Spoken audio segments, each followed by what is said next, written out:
It's 2021 and nobody is interested in tired old metal wannabe bands. Well, tell you what, you'd better start to figure something out real quick in terms of originality, or in 2022, nobody is going to care about any metal bands.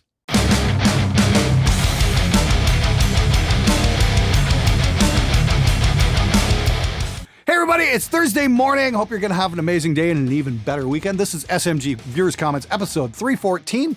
I try and answer your comments and questions, observations, and butthurt statements to the best of my ability every single week. So if you've got something interesting to say, leave a comment below, because if it's cool, I'll try and put it on the show. Anyway, let's get right to it. The funny thing is the competition for rock and metal band isn't other rock and metal bands. It's the pop singer, R&B singer, rapper, and even the country artist. People don't care about your AxeFX preset or what presets your Kemper uses. They and myself want music that resonates with them for whatever occasion they want.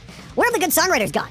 That's hitting it right on the money right there. Yeah, where are the great songwriters? He's absolutely correct that nobody gives a shit about what your AxeFX presets are, except other AxeFX owners. They're kind of their own bunch, and boy, do they ever get upset when you start questioning the validity of the AxeFX.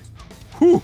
It's almost like saying, hey, you know what, maybe spending $3,000 on this wasn't such a good idea. But the core argument in that statement really resonates with me is we need to focus on songwriting and writing memorable stuff. I mean, just going the technical routes, playing gentler, speeding things up, and trying to out Meshuggah isn't really pushing things in terms of creating lasting songs. I mean, how many albums have come out in the last 15 years or so that anybody remembers, that anyone's going to keep putting on over and over and over again? Where are those timeless songs? As Van Halen said, where have all the good times gone?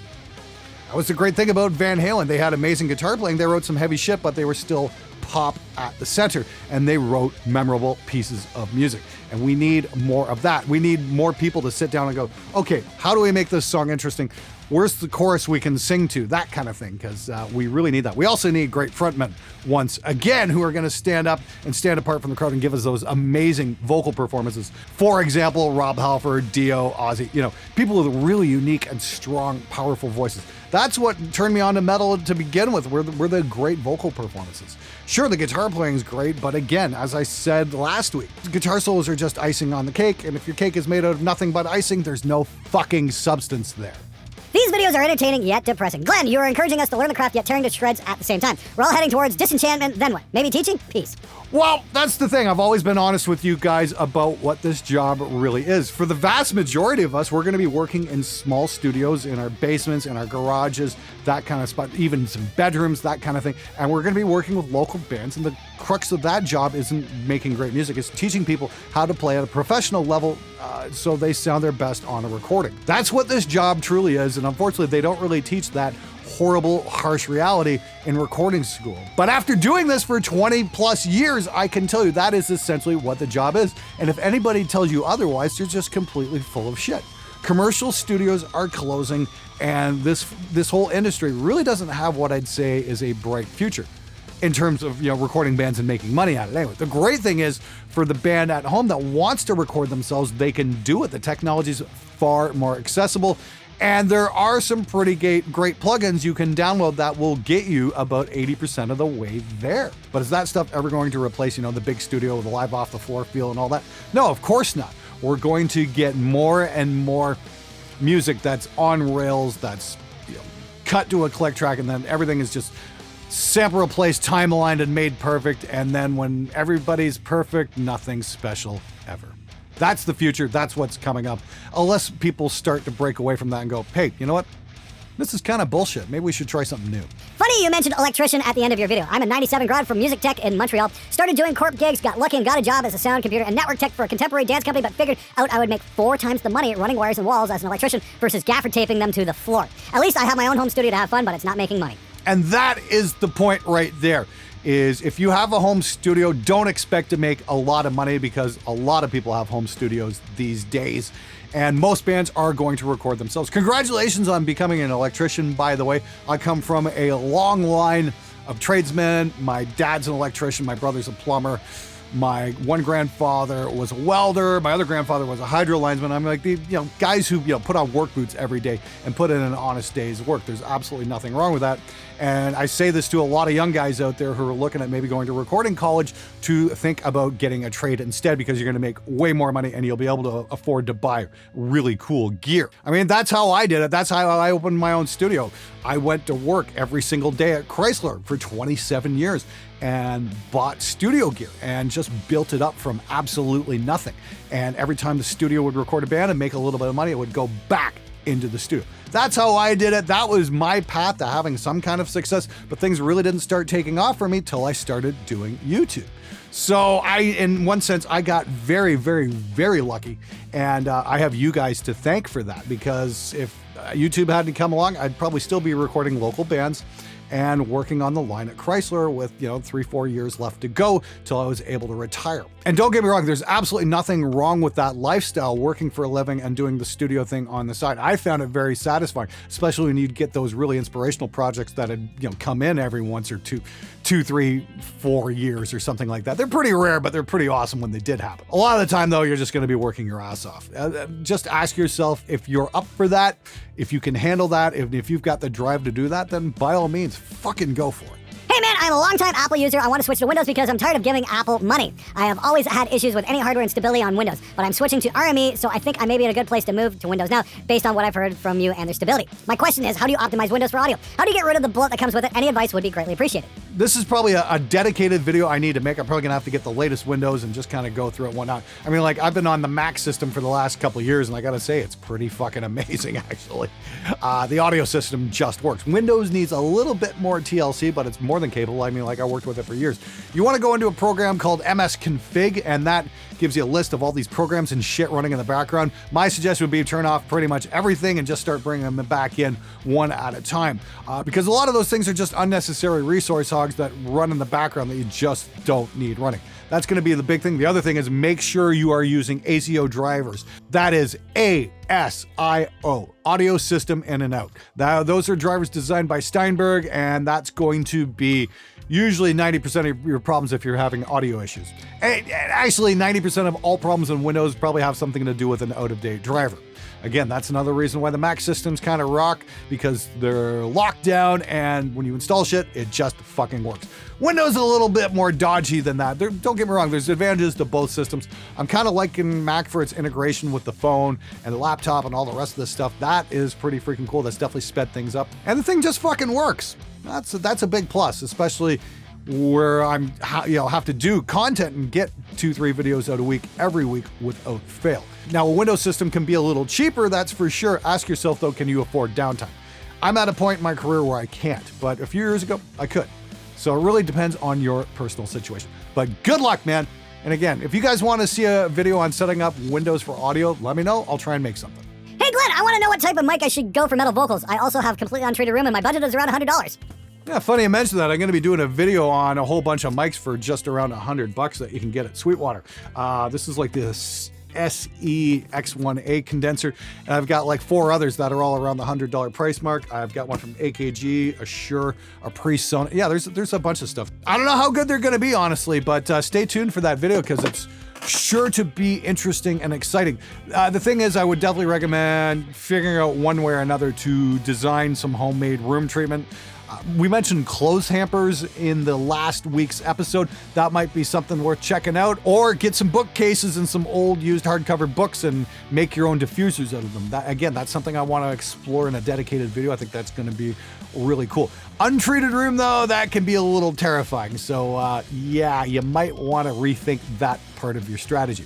Again, when there's a will, there's a way. You just got to use a little bit of imagination.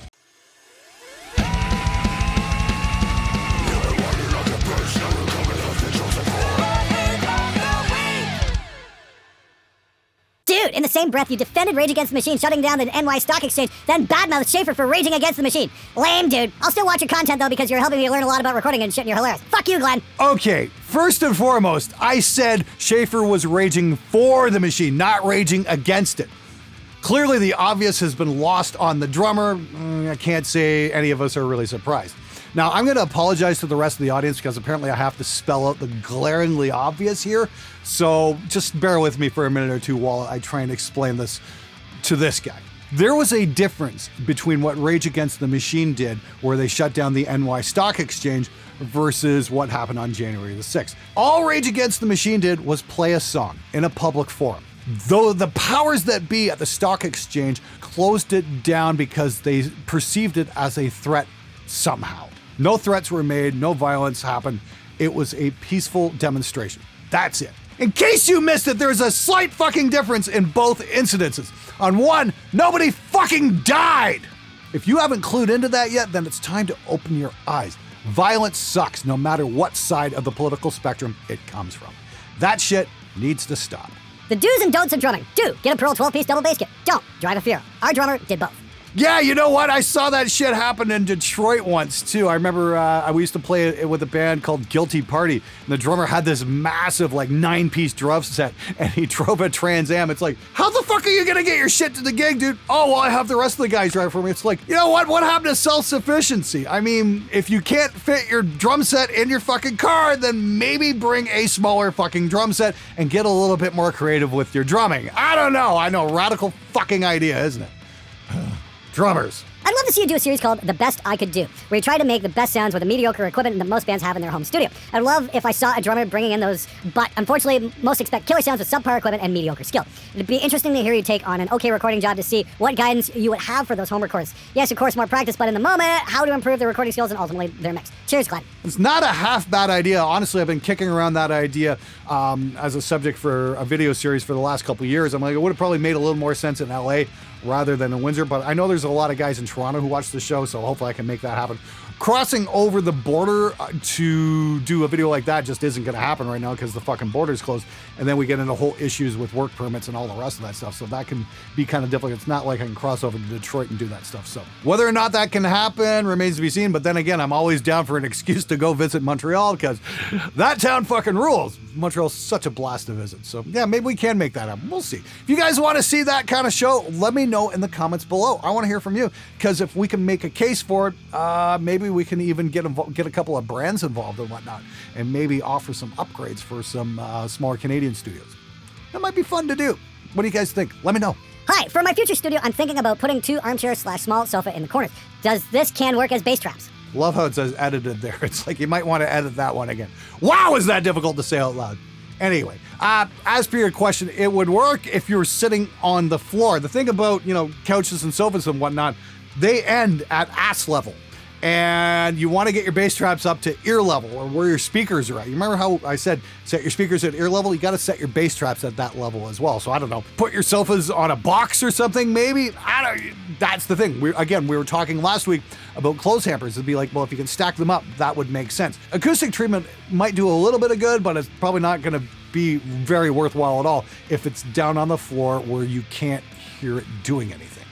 Keep that in mind. Hi Glenn, I'm looking for really cheap 6-inch studio monitors, but nothing seems to be as cheap as the Mackies. What do you recommend? I'm working out of a bedroom with no acoustic treatment, so I just need something cheap and 6 inches that will give me accurate playback regardless of the fact that my room doesn't have any acoustic treatment. My price range is about $300. Well, Mr. Chainsaw, accurate playback in an untreated room isn't probably going to help very well. We did something with the Cali guys there a couple years back, actually, where we tried something in an untreated room, and it really does come down to placement. If you get like a third back from the wall or something like that and try it, you will hear some fucking differences, which can be pretty cool. That being said, for 6-inch speakers, you're not going to find a better deal than the Cali LP6s. I've recommended them numerous times on the show. Please fucking pay attention. Now, about that video we shot, I handed that off to an editor, and the file promptly vanished and the video never got done. So I don't know what the hell happened to it. It was a very interesting day. We did a whole bunch of tests with measurement mics and stuff like that.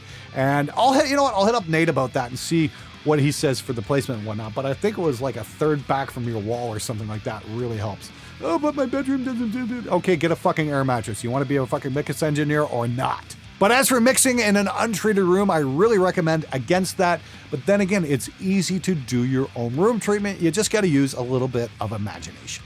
When it comes to effects applied in post-production like delay and reverb, do you prefer rack units or plugins? What are the strengths and weaknesses between the two aside from the convenience of plugins? For delay and reverb, I generally prefer plugins because it's all digital effects. It's not trying to emulate an analog piece of gear. I mean, like, especially a digital delay. I mean, like, just the one built into Reaper, I wind up using that more often than anything else. Certain digital gates just beat the living daylights out of analog gates, that's for sure. The slate gates, the multiband gate from AIX DSP, those things are absolutely amazing. The dynamic EQ used as a snare gate from AIX, that is absolutely unbeatable for doing certain types of gating. Like, I've got a drummer unit over here, and it's a really great compressor, and it's got gates built in, but the gates definitely have that old late 80s sound where it lets too much hi-hat bleed in on the mics, so there's definitely a disadvantage there. But when it comes to things like compressors and EQs and that kind of thing, I do like using a lot of outboard because you can just get your hands on the knob and really get a feel for how it reacts to a certain source of that kind of thing. You just kind of set it and forget it, and it just fucking works. So digital-based stuff, much prefer using in the box, but stuff that's trying to emulate analog stuff, a lot of real analog compressors just can't be beat, even today. And yes, I am going to do a video on that in the future where I shoot out some plugins versus some hardware units and whatnot, just so you guys can get a feel for how the mixes will turn out. I'm sure this guy's an excellent engineer, but I didn't watch past the Pro Tools bit, which was full of misinformation. No two DAWs sound exactly the same. To imply that's the case is like saying every car's engine is the same because it's made of metal. Zeros and ones are not the end of the story, and Pro Tools does have a higher sound quality than most DAWs. Do a shootout or find one online if you doubt that fact. Also, PT is far and away the best DAW for editing, which is an essential part of the process in 2021. It's not the most widely used DAW for no reason. I mean, yes, I know great engineers who prefer Logic and anything else will get you there if you know what you're doing, but dogging PT is just ridiculous and clickbaity. Again, I'm sure this dude is a great engineer and I'm not dogging him personally, but that's the take on PT is suspect, plain and simple. Pro Tools has a higher sound quality than other DAWs, and you say this is a fact, and I can find the stuff online. If that's the case, why didn't you provide me any links to verify your argument? I'm very curious about that. I mean, I will agree, not all DAWs sound the same. I shot Reaper out against Harrison Mixbus, and Harrison Mixbus definitely had the better sound as far as mixing was concerned. Thing is, tracking with Harrison Mixbus, at that time anyway, was a real pain in the ass, and they didn't quite have the whole punch-in thing figured out, and it really kind of sucked in that regard. I've got access to the new Harrison Mixbus, and I'm going to try that out at some point, and I think it's going to be really interesting to check out because I really like the way how mixes sound on that. Does Pro Tools have its own sound? It might. I don't know. You guys tell me. Do you think mixes done on Pro Tools sound inherently better than anything else? As for your editing point, I mean, that comes down to personal taste. If you can get shit edited quickly in Pro Tools, hey, more power to you. I'm not going to knock you for that. I can edit like crazy in Reaper and get shit done really, really fast. And there's a lot of guys out there who like Reaper for exactly that. But I am going to take a look at the whole Pro Tools versus Reaper thing. Adam Steele's been really bugging me to do this video, so I think that's going to happen.